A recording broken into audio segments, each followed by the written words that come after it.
tide maybe runs 18 feet, so it had to go in as far as we could go, but when the tide went in, as you see, sitting high and dry. So everybody was out on dry land. Did you have to wait 24 hours or 12 for the tide to come back? So on purpose, they would go there, wait for the tide to go out, and then they would open up, unload everything, and then close, wait for the tide to go up, and then... So this actually, it's hard to tell, but this is sand. He's a wannabe. So that's already on the sand. Tell them what you brought in and what you took out. Well, you would bring tanks, half tracks, Leave us alone. supplies, ammunition, anything that had to go, we could take it. And what did you take back? Okay, on our return trip, we could take prisoners of war, Germans mostly, and it was funny, the GIs would give SPs and ship, and they all had the same story. Repulsed. I didn't want to fight. And we could take out the American ambulatory, the wounded. We took a lot of the wounded. Let's go. We take them back to England. Most ground. Mostly outside. We brought supplies, tanks, trucks, whatever in, and took casualties and prisoners. How many times have you? We made 22 round trips. No, as of after the war.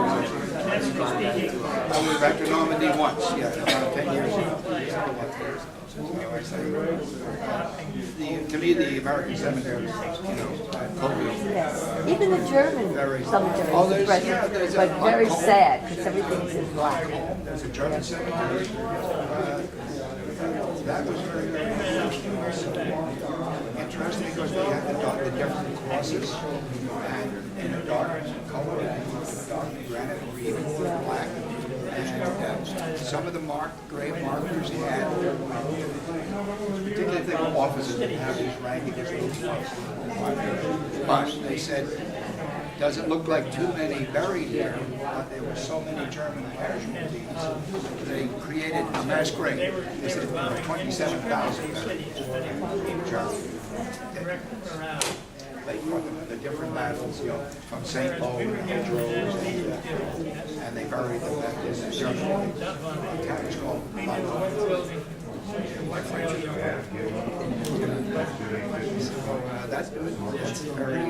to me, that's worthwhile seeing the Germans. And it's so beautiful now, it's hard to believe there's fighting ever going on in this place. It's so And the St. beautiful Bernard today. Police, which was liberated by the 82nd Airborne Division, just as a reminder when they jumped, they were...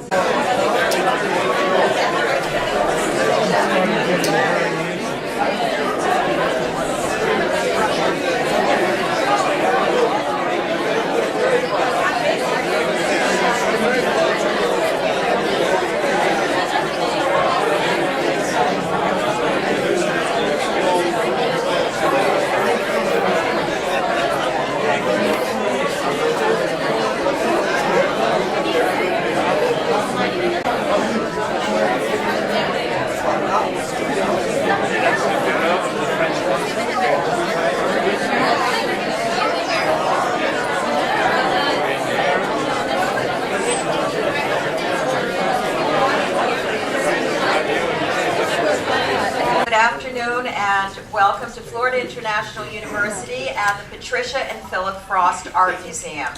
I'm Carol Damian, I'm the director of the museum, and I'm honored to host this event and to welcome everybody here.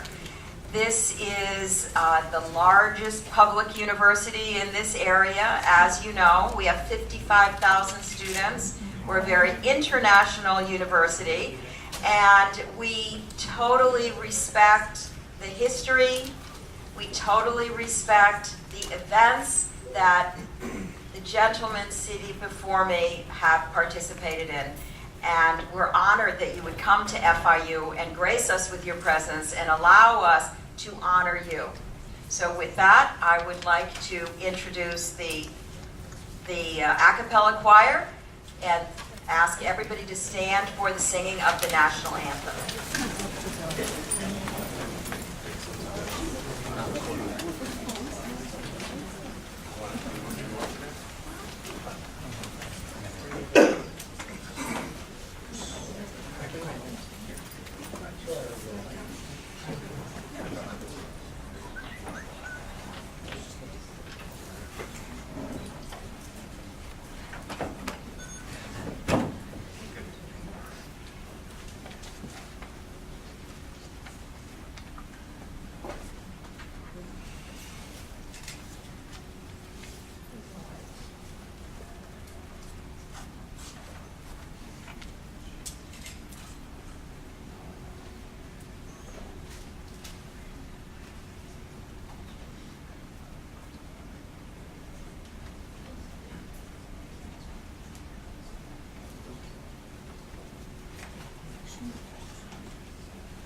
I stand here before you today astride the Atlantic, one foot in France and foot firmly here in the United States. My father was born in the French Alps in 1932, and my mother is from Ohio. I am a citizen of both countries, united here today to recognize you. I would not exist if it were not for the alliance you veterans reestablished 70 years ago. But something else would not exist today if it were not for your service and sacrifice. The freedom we cherish and the respect of human rights we value would not be here. That a person may exercise their political and social views without fear of oppression is a gift that you preserve for us. We live the lives that we do thanks to the service and sacrifice you made for us. I stand here today not as myself. I humbly speak for my generation, my students, and future generations when I say thank you, merci. We know you risked your lives for us. We know you left your families for us. We know you lost friends for us. We will never forget that. I also know that when you serve, you have to hope and to trust that the human dignity you fought for to preserve would be cherished, exercised, and defended by future generations.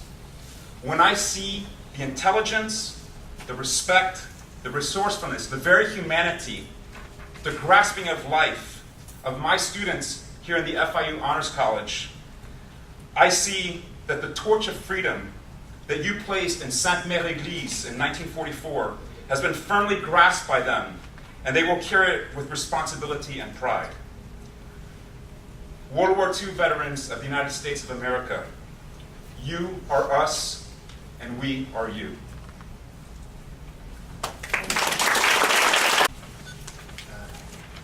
Thank you for allowing me the opportunity to speak today at today's event, which recognizes these very special men. General Counsels, I have two of them this time, distinguished guests, ladies and gentlemen, members of the entire FIU family, and most importantly, our heroes from World War II that are here today. It's difficult to explain how profoundly humble I am to be in this room with you all this morning. This beautiful venue with these great warriors that fought in World War II that are actually more national treasures. Not only are they members of our country's greatest generation, but they went a step further and answered the call to arms. They answered the call at a very young age, left their families, left their friends, traveled thousands of miles away, and took to the battlefield against a well-organized, well-trained, and well-equipped enemy. They weren't going for a 6 or a 12-month rotation. They were going for the duration of the war. For many of these men, that was years. These men battled oppression and tyranny, fighting for the freedom of the United States, France, and the entire world. They did this without fanfare, but because they knew it had to be done, and because of these warriors and men like them, we were victorious. We're all internally grateful for your service, your valor, and your sacrifice. The people of France are honoring these Americans today in thanks for their efforts during World War II. And for that, we are incredibly grateful. But World War II was not the only time our countries have banded together to fight an aggressor. The French have been with us since the birth of our nation, and they are with us on the battlefields of Afghanistan today. We must not forget the French contributions to our country, past and present. I absolutely must thank the leadership in the French government, its military, and its people for honoring America's World War II veterans with their country's highest distinction. The Legion of Honor. Past American military recipients of the Legion of Honor include General Douglas MacArthur, President and General Dwight D. Eisenhower, and General and former Secretary of State Colin Powell, but in my opinion, none are more deserving than those seated in the front row here today. Gentlemen, I know I speak for every military service member and every American when I say thank you for your service. We all owe you our freedom, our happiness, and the goodness in our lives. Thank you all very much. Dear veterans, distinguished guests, I'm here in my capacity as Consul General of Germany to express my sincere gratitude to be able to follow this meaningful event together with our friends from France, from the United States, and the rest of the world. Germany has brought unspeakable suffering over the world in 2 wars. In this year, 2014, we will think of the beginning of the First World War 100 years ago. We're fully aware that the United States only entered this war in 1917.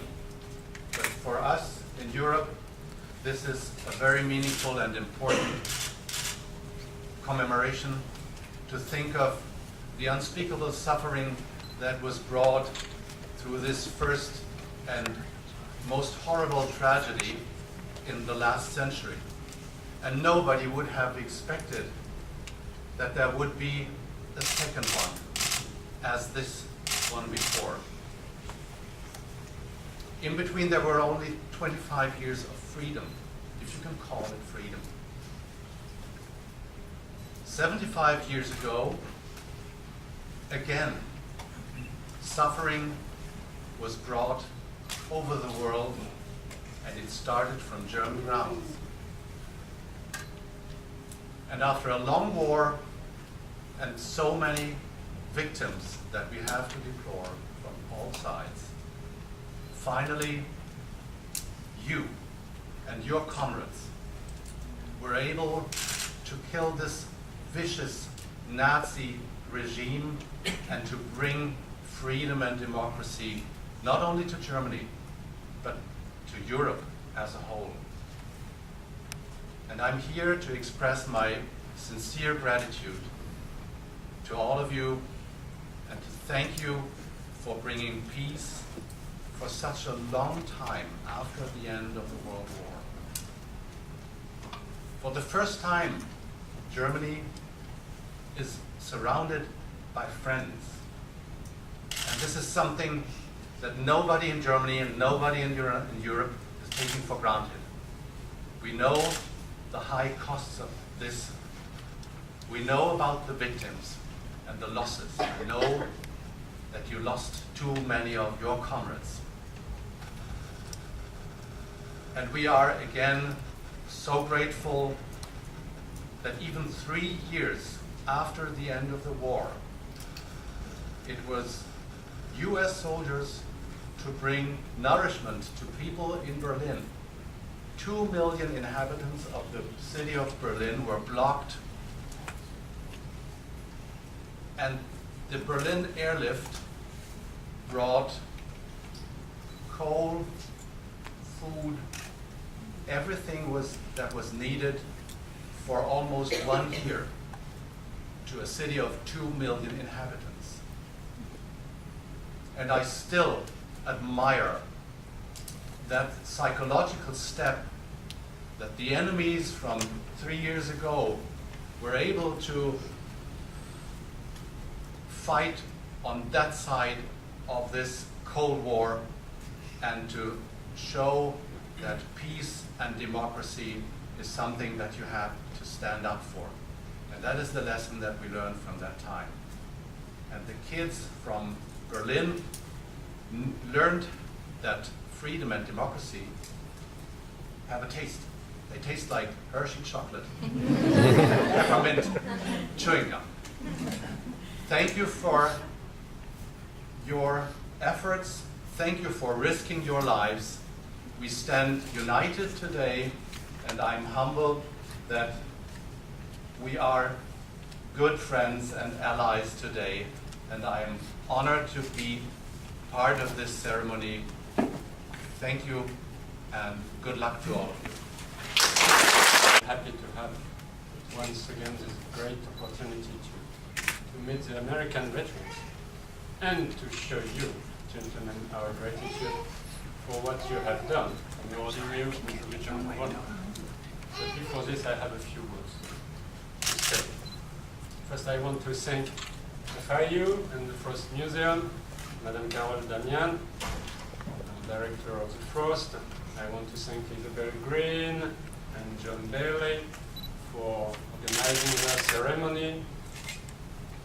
I want to thank you, Jürgen, for being here. I want to thank you, Major Sale, for being here. I want to sing to singers. That was great. That was great.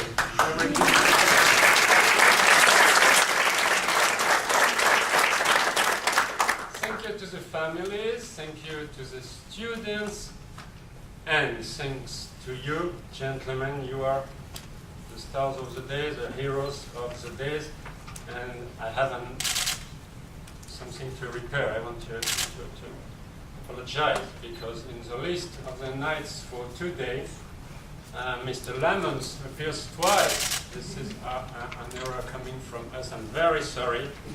Mr. Walter Lambert, you are here, and you are not on the list, but you are here with us. You will have, I will award you with the Legion of Honor.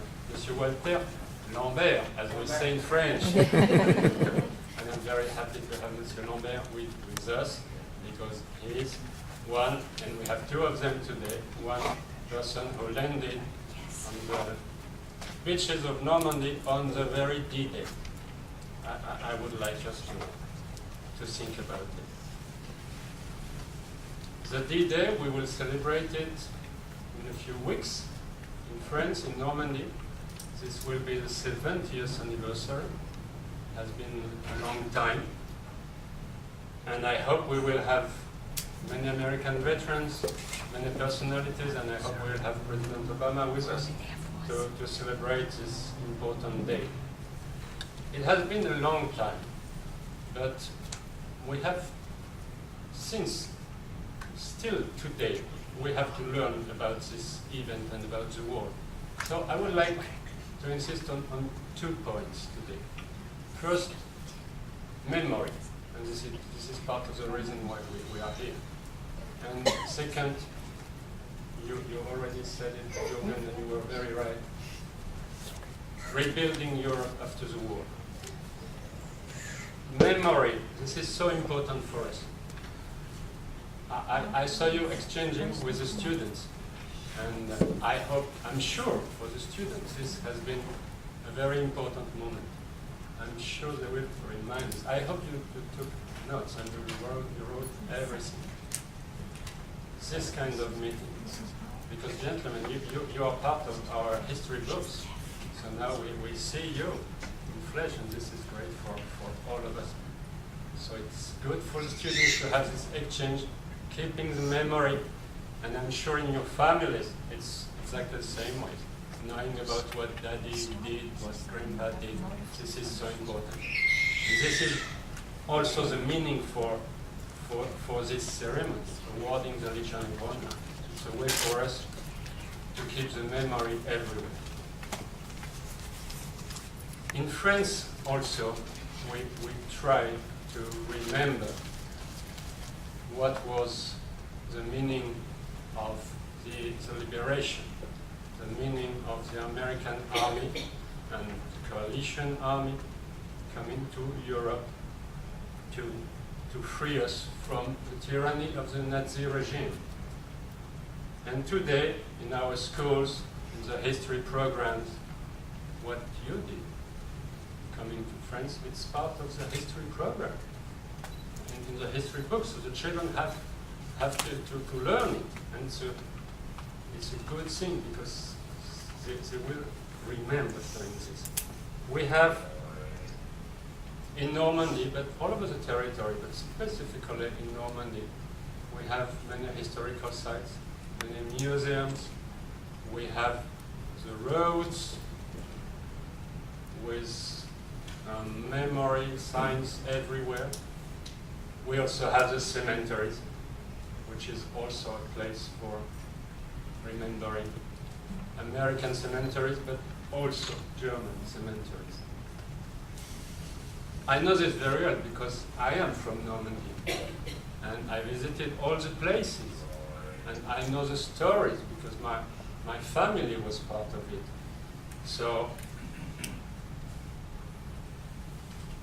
this is something we all know. We all know. And this is also part of the very essence of our friendship. French-American friendship. Here also it has been a long time. You were mentioning the Statue of Liberty. We might mention Lafayette, the American Revolution. We were here at the beginning of your history for the independence, and then you came to Europe to help us twice, ending the First World War and ending the Second World War. I want also to insist on the role you played for this Europe, our Europe, the Europe we have now. And this ceremony has also this meaning for me. What you did allowed us to live in freedom, in democracy. But what you did also after the war, then not the American army, but the American government, with the Marshall Plan, this helped us to build a new Europe, a new economy, a new industry, and to develop our countries. And not only France or England, but also, in fact, Germany. And that was the point. We had to be all together. So, this we owe to you, American people, giving us some fuel for our European engine. Thank you.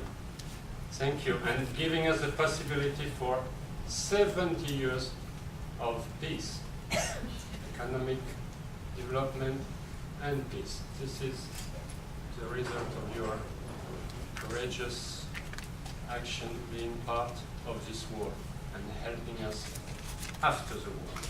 So we are very grateful, and I want to underline this on my personal name, and being here as a representative of the French government.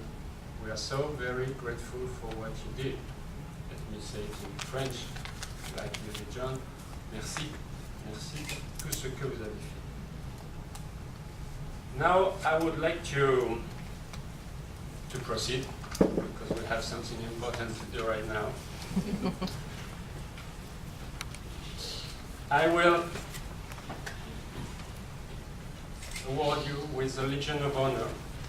The Legion of Honor, it's our highest distinction in France. This is what we give to the important people, the people who did something really meritful, something big for France. So this is what you did. I'm very proud to award you with the Legion of Honor today. So I will have to read the official formula, which is au nom du Président de la République, nous vous faisons chevalier de la Légion d'honneur. Which means, on behalf of the President of the French Republic, I present you with a medal of Knight of the Legion of Honor. We will call you one by one, and we will read a short biography of yours, military biography. I think it's very important for the public and for the students to know exactly what you did during the war. So thank you once again, gentlemen, for what you did, and let's proceed now.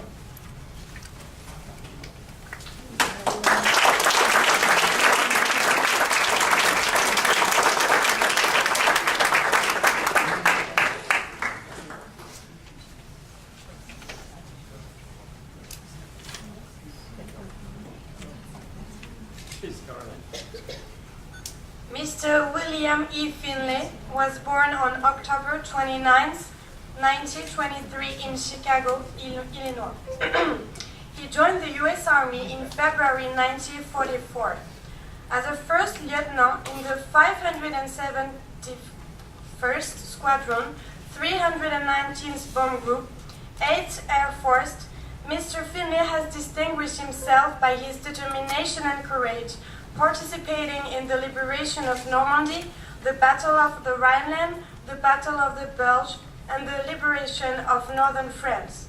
For his outstanding achievement, the American government presented him with several awards, such as European African Middle Eastern Theater Ribbon with 4 Bronze Stars, and the Air Medal with 4 Oak League clusters. Mr. Finlay.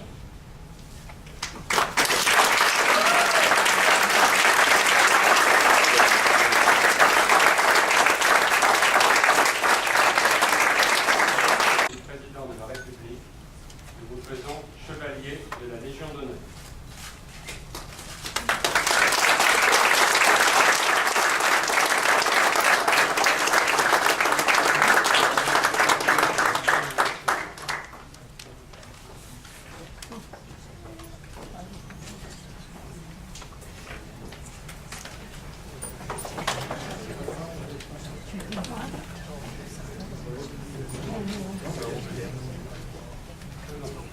Mr. Nicolas Fontana was born on February 6, 1918 in New York City, New York.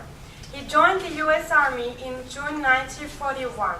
As a staff surgeon in the 4th Infantry Division, 12th Regiment, Mr. Fontana has distinguished himself by his determination and courage, participating in the liberation of Normandy, where he landed on Utah Beach on the D-Day. For his outstanding achievement, the American government presented him with several awards, such as European African Middle Eastern Service Medal, the Combat Infantry Badge, the Good Conduct Medal, and the Purple Heart. Mr. Fontana.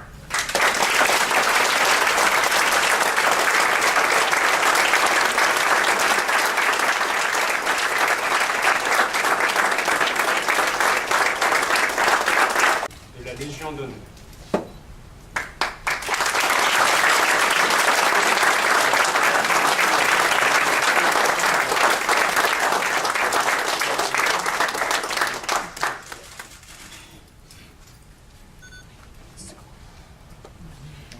Mr. Philip Horowitz was born on August 16, 1921 in New York City, New York. He joined the U.S. Army in August 1942 as a private first class in the Company C, 202nd Engineering Combat Battalion. Mr. Horowitz has distinguished himself by his determination and courage, participating in the liberation of southern France and the Battle of the Rhineland. For his outstanding achievement, the American government presented him with several awards, such as the European African Middle Eastern Service Medal with 1 Bronze Service Arrowhead, the Good Conduct Medal, and the World War II Victory Medal. Mr. Philip Horowitz.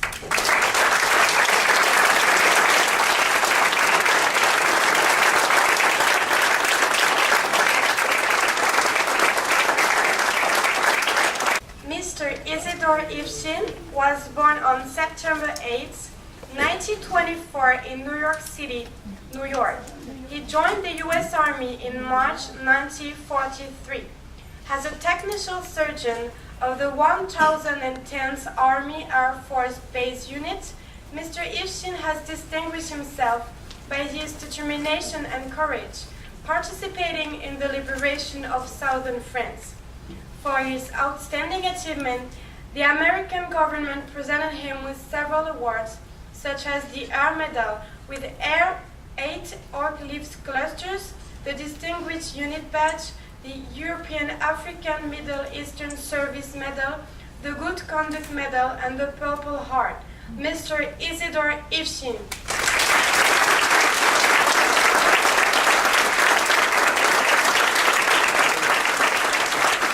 Chevalier de la Légion d'honneur.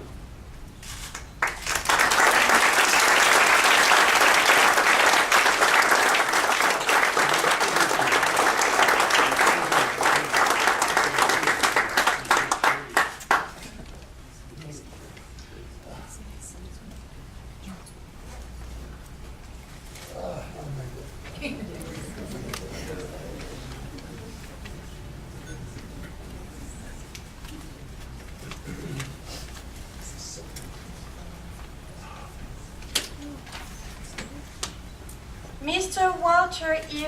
Lambert was born on February 7, 1925 in Jersey City, New Jersey. He joined the U.S. Navy in December 1942 as a boatswain mate second class on the USS LST-25. Mr. Lambert has distinguished himself by his determination and courage, participating in the liberation of Normandy, where he ship-landed troops on Gold Beach on the D-Day. For his outstanding achievement, the American government presented him with several awards, such as the European African Middle Eastern Medal with 4 battle stars and the Navy Good Conduct Medal.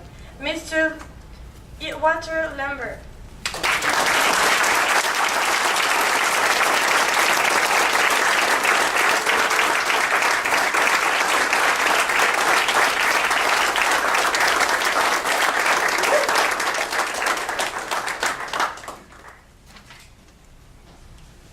Monsieur Walter Lambert,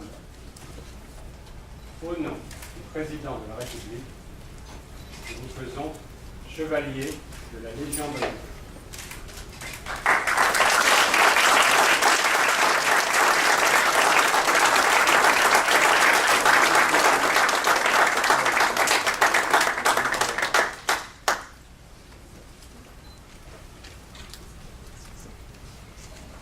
Mr. Robert Lamons was born on June 27, 1925 in Price, Utah.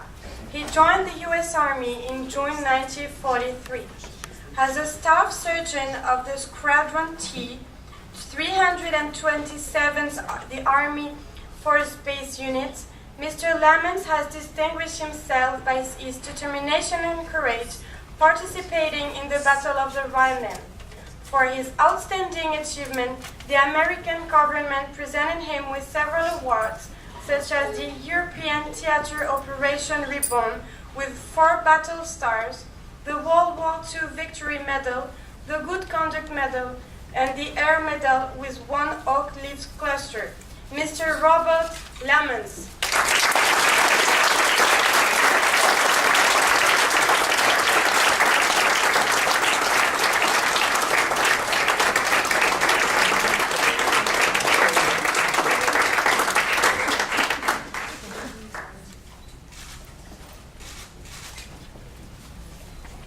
Monsieur Robert Lambert, au nom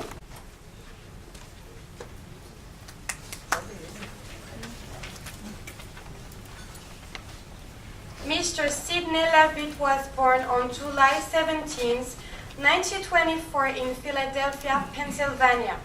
He joined the U.S. Army in March 1943 as a private first class in the 194th Glider Infantry Regiment. Mr. Levitt has distinguished himself by his determination and courage, participating in the Battle of the Bulge and the Battle of the Rhineland. For his outstanding achievement, the American government presented him with several awards, such as the European African Middle Eastern Campaign Medal with 3 bronze stars and 1 bronze overhead, the World War II Victory Medal, the Good Conduct Medal, and the Purple Heart. Mr. Sidney Levitt.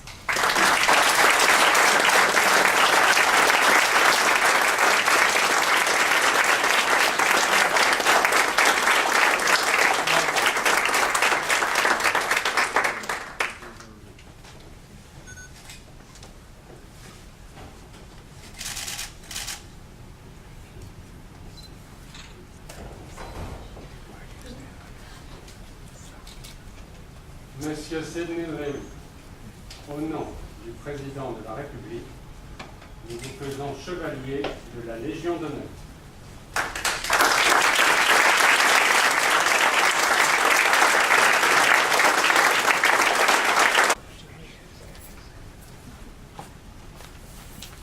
Mr. Yves T. Warman was born on June 5, 1924 in New York City, New York. He joined the U.S. Army in April 1944 as a first lieutenant in the 3,501st Army Air Force Base Unit, 704 Squadron, 446 Bomb Group. Mr. Warman has distinguished himself by his determination and courage, participating in the Battle of the Rhineland, the Battle of the Bulge, and the liberation of Normandy. For his outstanding achievement, the American government presented him with several awards, such as the European African Middle Eastern Service Medal, the Air Medal with 1 Oak-Leaf clusters, and the World War II Victory Medal. Mr. Yves Warman.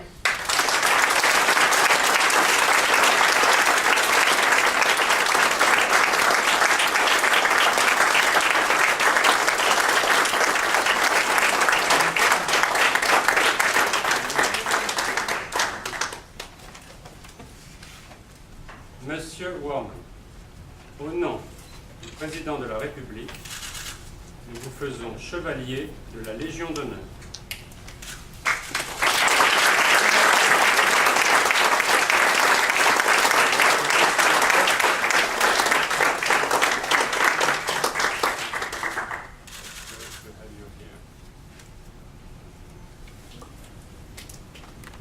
We ended the ceremony. Thanks again to all our veterans, and we will now have a nice reception all together. Thanks again for being here.